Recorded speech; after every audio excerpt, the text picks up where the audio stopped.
Assalamualaikum warahmatullahi wabarakatuh. Selamat tahun baru 2024. Oke, kita lanjutkan saja ceritanya. Bab 1493 sampai bab 1496, sambil berbicara. Pintunya terbuka, kedua petugas penegak hukum yang menjaga pintu tampak seperti pembunuh. Salah satu dari mereka berkata dengan jujur, menurut peraturan, satu tingkat keterampilan harus dihapuskan dan diturunkan untuk mempertahankannya. Melihat situasi ini, Sun Shou-kang akhirnya panik. Jika masalah ini benar-benar ditangani sesuai dengan apa yang dikatakan Sister Ming. Bahkan jika dia tidak mati hari ini, dia akan tetap berganti kulit. Tepat saat Sun Shou-kang sedang gelisah, Su Linjiang sebenarnya berdiri saat ini dan mulai memaafkan Sun Shou-kang. Saudara-saudara, mungkin ada beberapa kesalahpahaman di sini.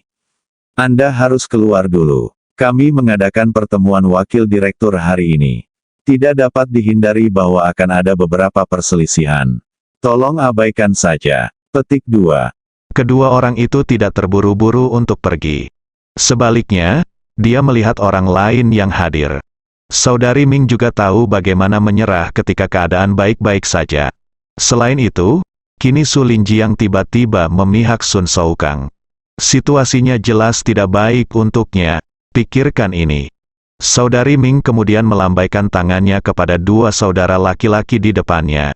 Tunggu sampai kedua orang ini keluar lagi. Saudari Ming memasang wajah cemberut dan berkata kepada Sun Shou-kang kata demi kata, "Wakil Direktur Sun, ada beberapa hal yang Anda lakukan yang saya tidak keberatan, tetapi ada beberapa hal yang berani Anda lewati garis merah ini. Saya, Saudari Ming, tinggalkan kata-katamu di sini. Saya pasti tidak akan menyerah ketika saatnya tiba." Setelah Saudari Ming menjatuhkan kata-kata ini, Sun Shou-kang akhirnya menghela nafas lega. Dia berbalik dan kembali ke tempat duduknya. Setelah duduk, Sun Shou-kang terus berkata kepada Sister Ming dan yang lainnya, "Baiklah, saya akan meminta maaf kepada semua orang atas apa yang baru saja terjadi. Sekarang mari kita lanjutkan berbicara tentang bagaimana melemahkan Li ini tentang kekuatan Fugui. Saya sudah memikirkannya, jika memungkinkan, kami langsung mengundang Li Fugui untuk datang dan berbicara dengannya. Kalau begitu, mari kita lihat apa yang dia pikirkan." Hingga saat ini, Lan Liming menanyakan pertanyaan paling kritis. "Wakil Direktur Sun, ketika Anda berbicara tentang melemahkan kekuatannya, seberapa besar rencana Anda untuk melemahkannya?" Tanpa diduga, Sun Shou-kang akan membuka mulutnya seperti singa. Tampaknya dibenarkan, dia berkata, "Li Fugui sekarang adalah kapten tim kedua dari game ke-6 kami. Dilihat dari hubungan ini, dia harus menyerahkan semua sumber daya di tangannya untuk game ke-6 kami dan membiarkan kami mengoordinasikan dan mendistribusikannya." Kata-kata itu membuahkan hasil. Tiba-tiba terjadi keheningan. Setelah hening sejenak, Ma Tongfeng merenung saat ini, "Saya pikir perkataan Wakil Direktur Sun cukup masuk akal. Karena dia adalah anggota Biro ke-6, dia harus melayani rakyat dengan sepenuh hati. Sekarang dia menggunakan kedok Biro ke-6 kita, dengan ceroboh memanen semua kekuatan di luar, dan seiring berjalannya waktu, jika kita kehilangan kendali, game ke-6 kita akan dalam bahaya. Jadi, kita harus mengambil tindakan terhadap Li Fugui sekarang." Sun Shou-kang melihat sekeliling. Kemudian dia bertanya kepada semua orang secara belak-belakan sambil tersenyum tetapi tidak tersenyum. "Sekarang saya telah memberitahu situasi spesifiknya. Jika semua orang setuju, Anda dapat angkat tangan sekarang." Begitu dia selesai berbicara, Ma Tongfeng mengangkat tangannya terlebih dahulu. Saat ini, Su Linjiang juga mengangkat tangannya. Lan Liming dan Sun Si dibiarkan memandangi Sister Ming dengan ekspresi malu. Otak Sister Ming bekerja dengan cepat. Jika dia menolak sekarang, akan terlihat jelas bahwa dia memiliki motif tersembunyi. Sun Shou-kang akan meraih ekor kecilnya dan bersiap untuk membuat keributan tentang masalah ini, yang kemungkinan besar akan mempengaruhi statusnya di game ke-6. Namun jika Anda angkat tangan dan setuju, hal ini diketahui oleh Li Fugui berdasarkan pemahamannya saat ini tentang Li Fugui, Li Fugui pasti akan mengambil beberapa tindakan untuk melawan. Tepat ketika Sister Ming sedang memikirkan tentang apa yang harus dilakukan, Sun Soukang tersenyum dan bertanya kepada Saudari Ming, "Saudari Ming, apakah menurut Anda ini tidak pantas? Jika itu masalahnya, maka Anda tidak perlu mengangkat tangan." Saudari Ming ingin menstabilkan situasi untuk sementara. "Akhirnya, saya hanya bisa perlahan mengangkat tangan saya di bawah tekanan psikologis yang luar biasa." Ketika Lan Liming dan Sun Si melihat ini, mereka mengangkat tangan. Wajah Sun Soukang dipenuhi dengan senyuman bangga saat ini, dan dia mengumumkan langsung di depan semua orang, "Oke, kalau begitu rapat wakil direktur kita akan segera berakhir. Kita akan mengadakan rapat wakil direktur kedua malam ini. Jadi wakil direktur Ma, Li Fugui adalah milik Sister Ming. Pasti tidak pantas bagi Sister Ming untuk mengundang Li Fugui. Jadi saya ingin merepotkan Anda untuk mengundang Li Fugui." Ma Tongfeng mengangguk dengan cepat dan setuju. "Oke, Sun, direktur, aku pergi sekarang." Berbicara tentang Li Fugui, setelah hal-hal yang harus dilakukan dikerahkan secara seragam. Dia memandang kepala 4 keluarga besar di depannya sambil tersenyum dan bertanya, "Bagaimana, apakah Anda keberatan dengan pengaturan yang baru saja saya buat?" Nangong Suo adalah orang pertama yang menggelengkan kepalanya dan berkata, "Tidak, kami akan mengikuti perintahmu." Cao Si juga menyatakan posisinya dan berkata, "Keluarga Cao kami pasti akan melakukan apa yang dikatakan Saudara Li." Lu Qing tentu saja tidak perlu memikirkannya, dia tahu bahwa dia pasti akan melakukannya, patuhi perintah Li Fugui. Hu Yongzai melihat ketiga keluarga telah setuju. Jika mereka berani melakukan kesalahan, mungkin tidak butuh waktu lama sebelum keluarga Hu akan terbagi di antara ketiga keluarga ini. Kedua, Hu Yong sudah lama ingin melepaskan kendali sekte Disa. Di permukaan, sepertinya keluarga Hu menghasilkan banyak uang dalam setahun. Namun tidak banyak dari uang ini yang masuk ke kantong keluarga Hu. Jika Li Fugui berhasil kali ini, maka pengeluaran yang dihemat keluarga Hu dalam setahun akan cukup untuk memberi makan dan pakaian keturunan keluarga Hu selama beberapa generasi. Suatu hal yang menguntungkan, bahkan orang bodoh pun mungkin akan mengangguk setuju tanpa ragu-ragu. Li Fugui mengangguk setelah semua orang mengangguk. Ia hanya berdiri dan berkata sambil tersenyum senang, "Baiklah, karena kalian semua setuju, saya juga akan menyatakan posisi saya. Selama kalian bisa bersatu dan berkembang bersama di masa depan, saya, Li Fugui, tidak hanya akan berbisnis dengan kamu. Setiap tahun, atas namaku sendiri, aku akan memberikan masing-masing dari 4 keluarga besarmu 20 yuan batu." Kata-kata ini membuahkan hasil. Wajah beberapa lelaki tua langsung menunjukkan ekspresi tidak percaya. 20 yuan per keluarga. Li Fugui akan memberikan total 80 yuan kepada 4 keluarga. Dari mana anak ini mendapatkan begitu banyak batu? Saya hanya mendengar bahwa Li Fugui memiliki tambang emas di desa Xiaoxi. Tapi saya belum pernah mendengar bahwa orang ini memiliki pembuluh darah Yuanxi di suatu tempat. Mari kita mundur selangkah, bahkan jika ada pembuluh darah Yuanxi. Umumnya, penambangan Yuanxi hanya menambang 180 Yuanxi per tahun.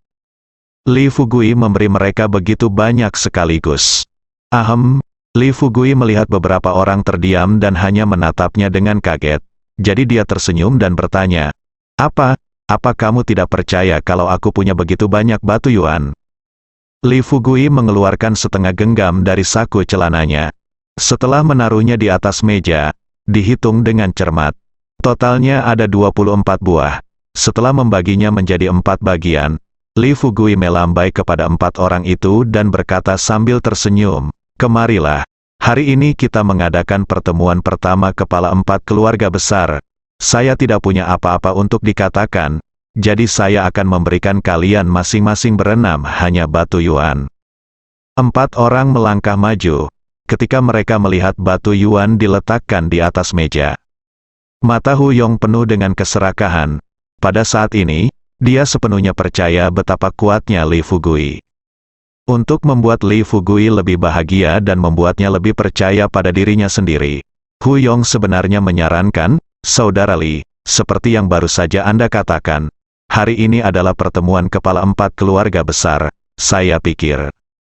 Jika memungkinkan, Anda bisa menjadi kepala dari 4 keluarga besar kami.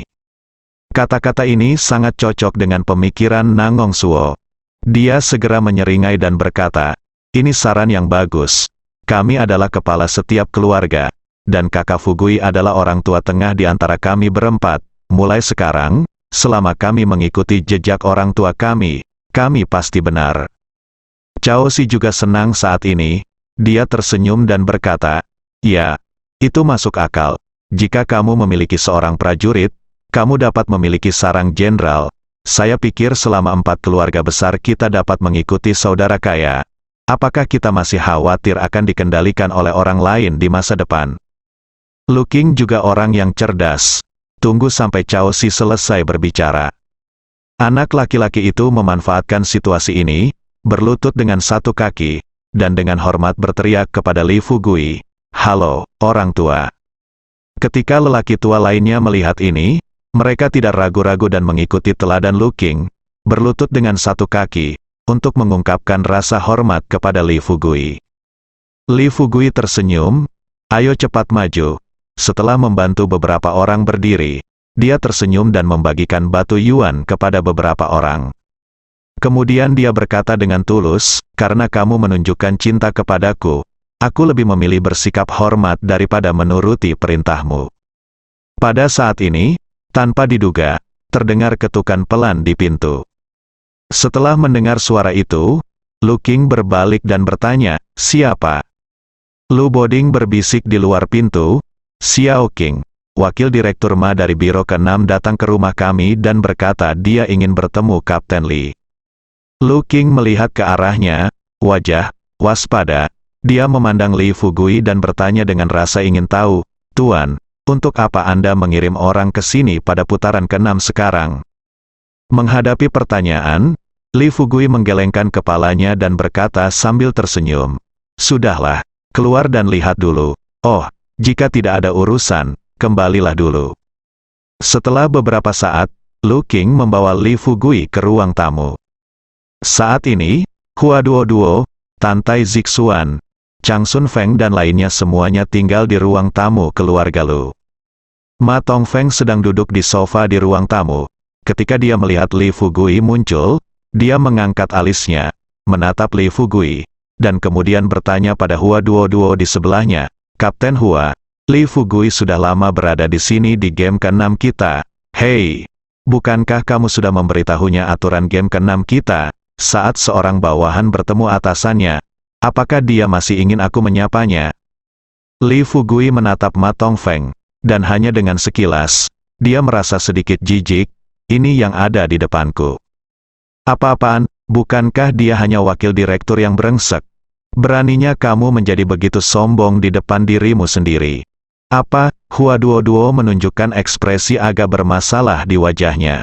Dia berdiri dan tersenyum pada Ma Tongfeng dan berkata, Wakil Direktur Ma, tolong jangan marah, Fugui. Tanpa menunggu Hua Duo menjelaskan, Ma Tongfeng mendengus dingin. Marah, apa menurutmu aku akan marah dengan karakter sekecil itu? Dia baru saja selesai berbicara. Tanpa diduga, Lu Qing melompat keluar, mengerutkan kening dan menatap Ma Tongfeng dan bertanya dengan dingin. Wakil Direktur Ma, apa maksudmu dengan ini? Siapa yang kamu bicarakan sebagai karakter kecil? Biar ku beritahu, ini adalah keluarga Lu kita, dan aku sekarang adalah keluarga Lu, kepala keluarga, dan Kapten Li adalah tuanku. Seperti kata pepatah, sekali menjadi guru, tetap menjadi ayah. Kamu menghina tuanku di depan keluargaku. Menurutmu ini pantas? Ma Tongfeng sedikit mengangkat sudut mulutnya. Menatap Lu Qing, dia bertanya, apakah kamu putra Lu Yuan? Lu Qing mengangguk. Ma Tongfeng berkata perlahan, anak muda, jangan terlalu marah. Aku ingat ketika ayahmu masih di sini, dia tidak berani berbicara seperti ini kepadaku ketika dia melihatku. Kamu masih pamer di depanku sekarang. Percaya atau tidak, aku bisa membuatmu mendarat. Keluarga itu benar-benar menghilang dari ibu kota dalam semalam. Li Fugui akhirnya berbicara pada saat ini. Dia melangkah maju dan duduk di seberang Ma Tongfeng. Dia tersenyum dan bertanya kepada Ma Tongfeng, "Wakil Direktur Ma sangat berkuasa. Dia membuat keluarga Lu menghilang dalam semalam. Lalu aku benar-benar ingin melihat apa artinya kamu membuat keluarga Lu menghilang dari hadapanku." Senyum di wajah Ma Tongfeng wajah menghilang seketika. Dia berdiri tiba-tiba. Sambil mengarahkan jarinya ke Li Fugui, dia mengutuk, "Kamu tidak mengerti aturannya. Untuk orang sepertimu, aku benar-benar tidak tahu siapa yang membutakanmu dan memintamu untuk bergabung dengan game ke-6. Ayo, beri dia pelajaran dulu. Biarkan dia tahu Anda tahu apa artinya ada surga di luar dunia, dan ada orang di luar dunia." Kata-kata itu baru saja selesai. Orang tua berjas tang yang berdiri di belakang Ma Tongfeng mengedarkan energinya dan berdiri di depan Li Fugui dalam sekejap mata. "Kapten Li, saya tidak sopan sekarang." Lelaki tua itu menangkupkan tangannya dan berkata sambil tersenyum, "Li."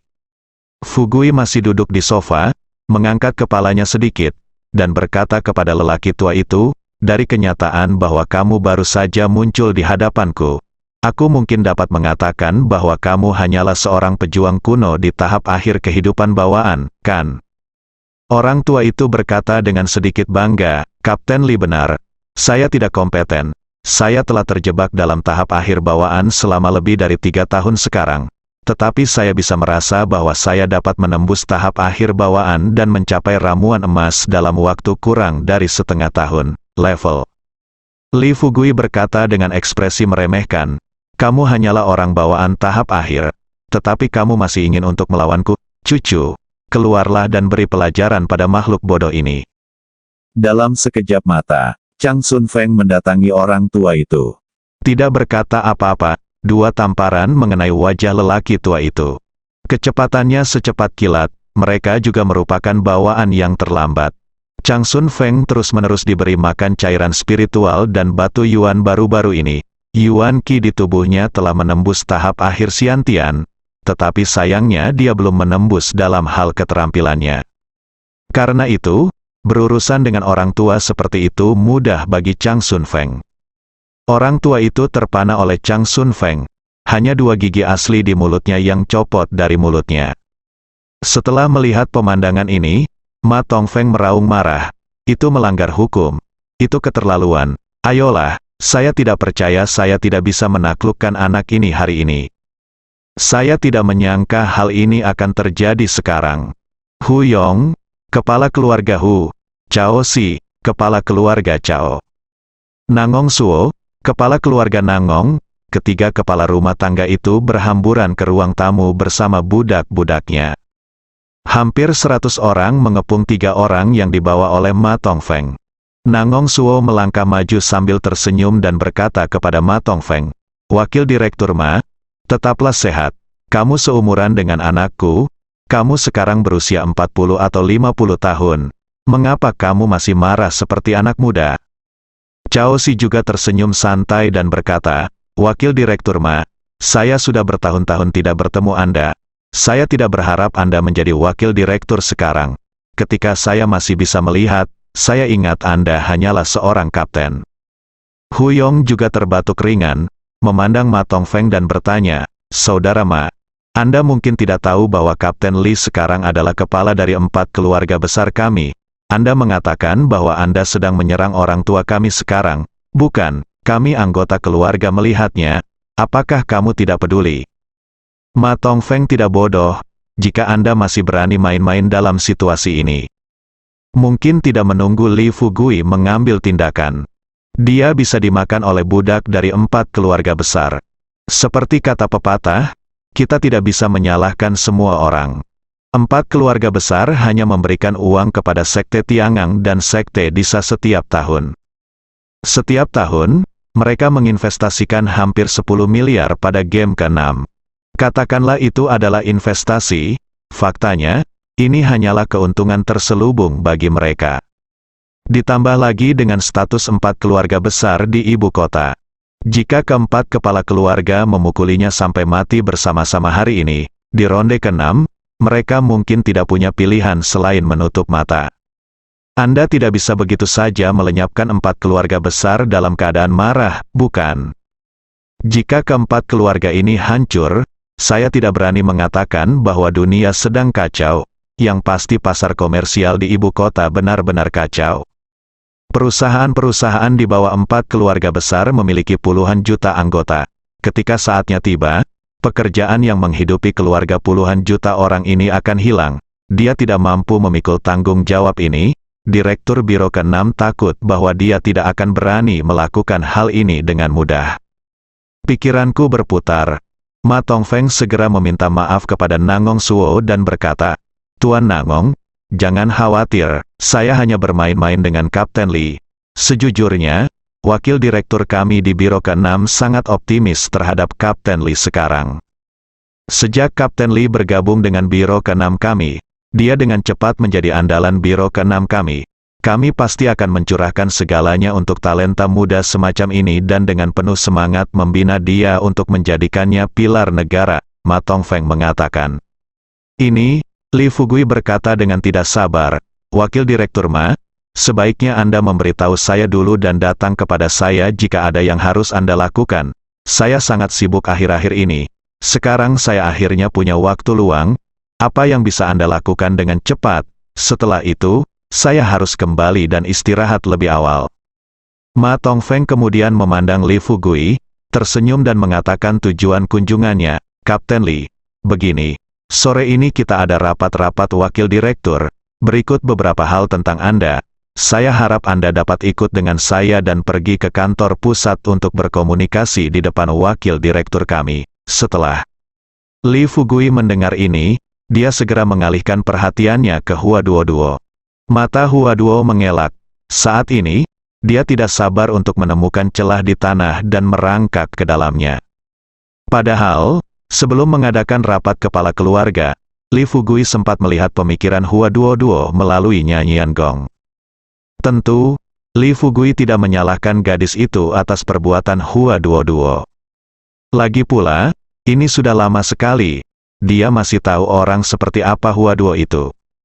Gadis ini sedikit terlalu sombong ketika menghadapi masalah tertentu dan tidak tahu bagaimana beradaptasi. Tapi hatinya tidak diragukan lagi baik. Setidaknya bagi masyarakat dunia, pemikiran Hua Duo sepenuhnya didedikasikan untuk melayani kepentingan publik. Tempatkan diri Anda pada posisi orang lain. Jika saya adalah Hua Duo, saya pasti akan melaporkan hal ini kepada Sister Ming.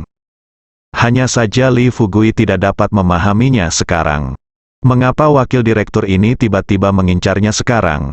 Setelah membaca pikiran wakil direktur Ma melalui nyanyian kungfu, Li Fugui memiliki banyak pertanyaan di benaknya yang perlu dijawab.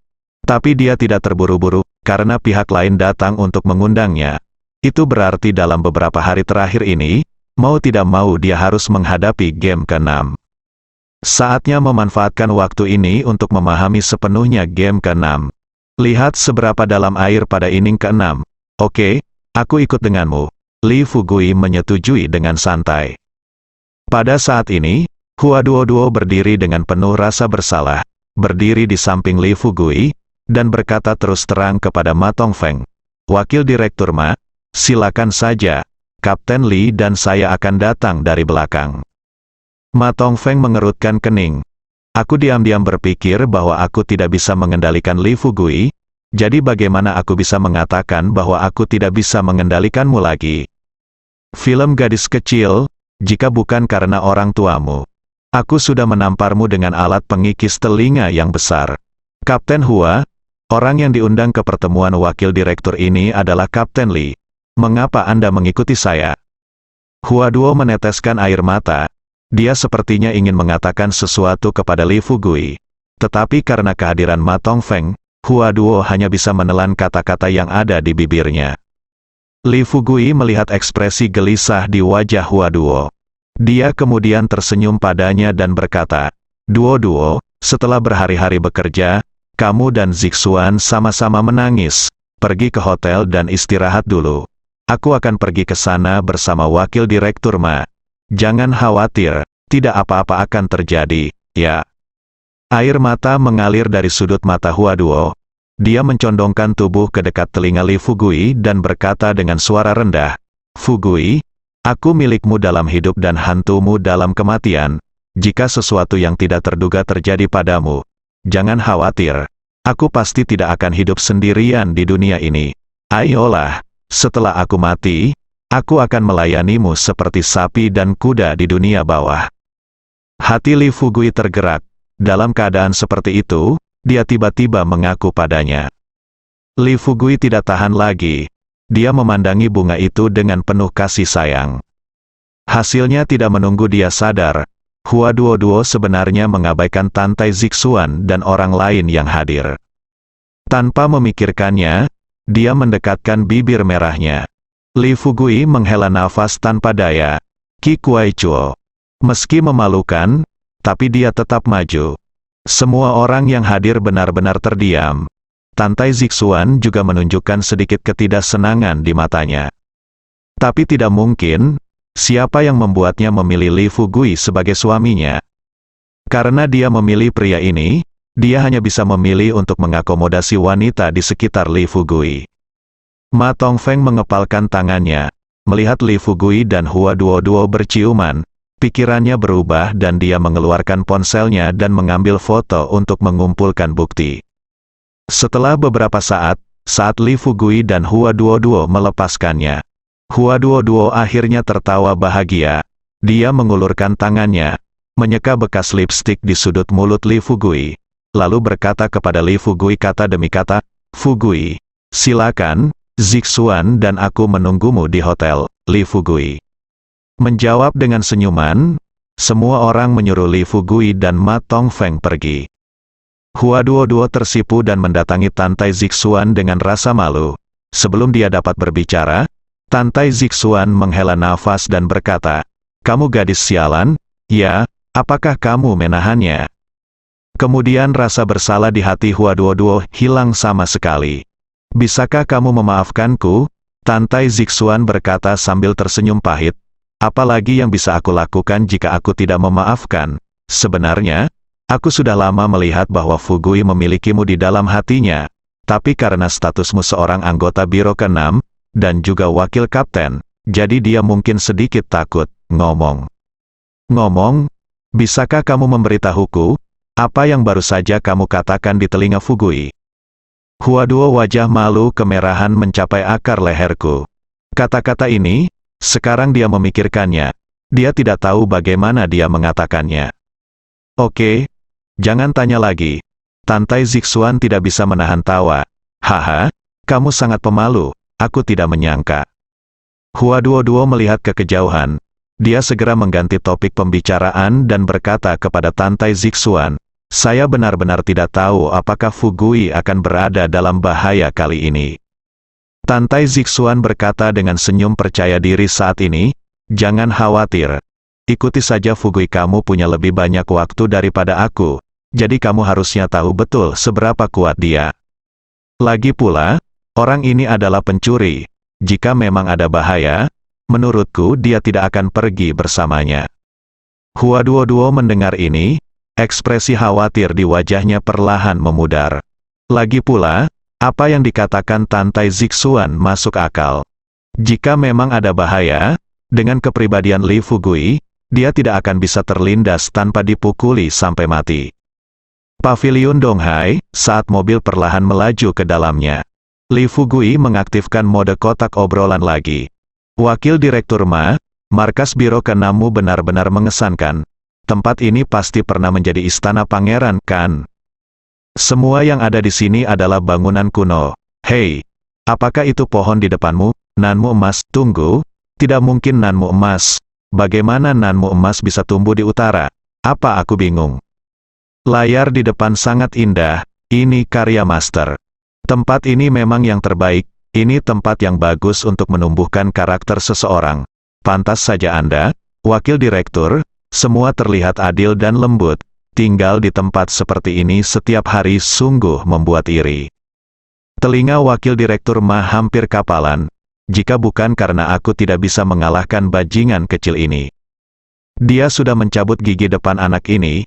"Masih bisakah kamu membiarkan anak ini terus membenturkan telingamu?" "Wakil Direktur Ma, tolong katakan sesuatu. Mengapa kamu menoleh?" saya haus setelah berbicara begitu banyak. Bisakah Anda mengatur orang-orang Anda di sini untuk membuatkan teh untuk saya dinginkan terlebih dahulu? Kali ini, Wakil Direktur Ma akhirnya tidak tahan lagi dan pecah total. Nak, bisakah kamu mengurangi sedikit kata? Apakah kamu menjadi gila? Kamu terus membenturkan, kamu tidak pernah berbicara dalam kehidupan terakhirmu, kan? Tujuan Li Fugui adalah untuk mengalahkan pria ini sepenuhnya secara psikologis. Lagi pula, dia tidak melakukan kesalahan apapun, jadi bagaimana dia bisa berani langsung membunuhnya? Melihat Wakil Direktur Ma yang marah, Li Fugui merasa sedikit senang. Dia tersenyum dan berkata, "Wakil Direktur Ma, mengapa saya tidak mengatakan beberapa patah kata kepada Anda? Anda benar-benar sombong. Menurut teori Anda, jika saya datang dari Anda sekarang, apakah saya akan terkesiap? Apakah nada bicaramu salah?" Wakil Direktur Ma mengepalkan tangannya. Karena tidak tahan, dia berteriak kepada pengemudinya, "Berhenti." Pengemudi itu segera menghentikan mobilnya. Wakil Direktur Ma membuka pintu dan keluar dari mobil tanpa ragu-ragu. Li Fugui segera mengikuti. Tanpa mempedulikan citranya sendiri, dia seperti Nenek Liu yang berjalan ke Grandview Garden, dan semua yang dilihatnya terasa baru. Bahkan melihat sehelai rumput, Anda harus bertanya kepada Wakil Direktur Ma apa nama rumput ini. Kemarahan di hati Wakil Direktur Ma terus naik dan turun. Dia melihat ke istana Feilong tidak jauh dari sana, dan hanya bisa terus berkata dalam hatinya, "Tunggu, kamu harus menahannya, kami akan segera sampai. Sekali kamu marah, mungkin tidak mudah untuk menjelaskannya nanti." Namun, Li Fugui aktifkan kekuatan pikiran, setelah melihat pemikiran Wakil Direktur Ma. Dia sebenarnya dengan cepat melangkah maju dan mengambil kerikil biasa dari tanah. Tempatkan batu di telapak tangan Anda, berdiri di depan Wakil Direktur Ma. Dia bertanya dengan wajah serius, "Wakil Direktur Ma, tolong beritahu saya secepatnya, apakah ini batu giok?" Mata Wakil Direktur Ma memerah. Dengan wajah cemberut, dia berkata dengan keras, "Tidak." Setelah mendengar ini, Li Fugui bertanya, "Itu pasti barang antik, kan? Sekilas tempat ini memiliki kesan kuno. Menurutku batu ini pasti barang antik." Wakil Direktur Ma, menurut Anda berapa harga batu ini? Bisakah Anda memberikannya kepada saya? Seseorang, tidak peduli seberapa baik temperamennya. Di bawah pertanyaan bodoh Li Fugui, pertahanan psikologis juga akan diruntuhkan sedikit demi sedikit. Ketika Wakil Direktur Ma mendengar pertanyaan tidak masuk akal ini, dia sepertinya telah menjadi orang yang tidak punya otak. Dia meraih tangan Li Fugui. Dia berteriak, "Dasar bajingan kecil. Jika kamu mengatakan satu hal lagi, aku akan segera menghancurkanmu sampai mati." Li Fugui memutar matanya ke arah Wakil Direktur Ma. Dia sepertinya tidak setuju dan berkata, "Bukankah saya baru saja menanyakan beberapa pertanyaan lagi? Lagi pula, kita semua bekerja dalam sistem yang sama. Selain itu, sepertinya saya hanya satu tingkat lebih rendah dari Anda. Bisakah Anda tidak bersikap seperti itu? Seorang pemimpin di depanku. Apa suasananya?" Kali ini, Wakil Direktur Ma tidak tahan lagi. Dia mengedarkan energi di tubuhnya. Memanfaatkan situasi ini, dia mencubit leher Li Fugui. Li Fugui berpura-pura panik dan berteriak, "Tolong!" Namun, pada saat yang sama ketika dua kata ini keluar dari tenggorokannya, Li Fugui meraih pergelangan tangan Wakil Direktur Ma. Vitalitas yang kuat langsung menyegel vitalitas dalam tubuh Wakil Direktur Ma. Petugas keamanan Biro ke-6 yang bersembunyi di kegelapan keluar dari segala arah. Tangan Wakil Direktur Ma tampak menggenggam erat leher Li Fugui. Li Fugui terus berteriak keras, "Wakil Direktur Ma, saya salah. Saya berhenti bicara, kan? Tolong lepaskan saya secepatnya, leher saya akan dipatahkan oleh Anda." Dari sudut pandang orang luar, Wakil Direktur Ma memang agung. Toh, Li Fugui juga menjadi kapten tim kedua di game kedua. Sekarang dia dicekik oleh Wakil Direktur Ma, dan dia melihat Li Fugui tampak tidak nyaman. Tampaknya jika Wakil Direktur Ma mengerahkan sedikit tenaga dengan jarinya, Li Fugui akan mati. Namun hanya Wakil Direktur Ma yang mengetahui situasi spesifiknya. Pada saat ini, tubuhnya sepertinya dikendalikan sepenuhnya oleh Li Fugui. Meski dia ingin melepaskan tangannya dari leher Li Fugui, tapi setiap kali dia mengerahkan kekuatan, Li Fugui mengendalikan tangannya, membuatnya mustahil untuk melepaskannya. Setelah melihat tatapan aneh dari petugas keamanan yang hadir, baru pada saat itulah Wakil Direktur Ma secara samar-samar merasa bahwa dia sepertinya telah jatuh ke dalam jebakan. Mengambil napas, Wakil Direktur Ma dengan cepat mengancam Li Fugui dengan keras. Li Fugui, bajingan kecil, apakah kamu mendengarku melepaskanku sekarang? Wajah Li Fugui memerah. Suaranya agak serak saat ini. Wakil Direktur Ma, kamu, cepat lepaskan. Jika kamu tidak melepaskannya, aku benar-benar tidak bisa melakukannya. Pada saat yang sama, di dalam aula Feilong, setelah Sister Ming dan yang lainnya mendengar teriakan di luar, mereka keluar dari kamar satu demi satu. Sesampainya di samping Li Fugui dan Wakil Direktur Ma, Sun Shou melihat pemandangan ini sebelum orang lain berbicara. Untuk mencegah Wakil Direktur Ma merusak urusannya, Sun Shou buru-buru berteriak, "Bu Tua, apa yang kamu lakukan? Belum, cepat lepaskan Kapten Li." Wakil Direktur Ma tampak tidak berdaya dan hendak berbicara, tetapi dia tidak ingin diganggu lagi oleh Li Fugui. "Tolong, Saudari Ming, aku." Saudari Ming panik saat melihat Li Fugui sedang sekarat. "Kenapa kalian masih berdiri di sana? Pisahkan kalian berdua secepatnya." Sebelum Sister Ming sempat memberi perintah, Sun Shou Kang buru-buru memberi perintah kepada petugas keamanan di sebelahnya, bersambung,